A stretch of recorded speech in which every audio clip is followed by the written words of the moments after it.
দুর্গাপুজোর আরও একটা নতুন কাজ নিয়ে চলে এসেছি। এটি অর্ডার করেছে আমারই বিএড কলেজের এক বান্ধবী তার কাছের মানুষটির জন্য। তার একটাই কথা ছিল, এক সাইডে মায়ের মুখ থাকবে, বাকিটা সম্পূর্ণ আমার উপরই ছেড়ে দিয়েছিল। নানা নাকিবুকি করতে করতে অর্ডারের দরুন পাঞ্জাবিতে মায়ের মুখ আঁকার সুযোগ হবে।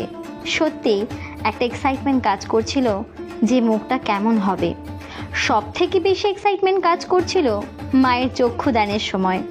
একটা মুখের সৌন্দর্য অনেকটা চোখের উপর ডিপেন্ড করে, আর আমার চোখ আঁকতে বেশ ভালো লাগে। আর সেটা যদি মায়ের চোখ হয় তাহলে তো কোনো কথাই নেই।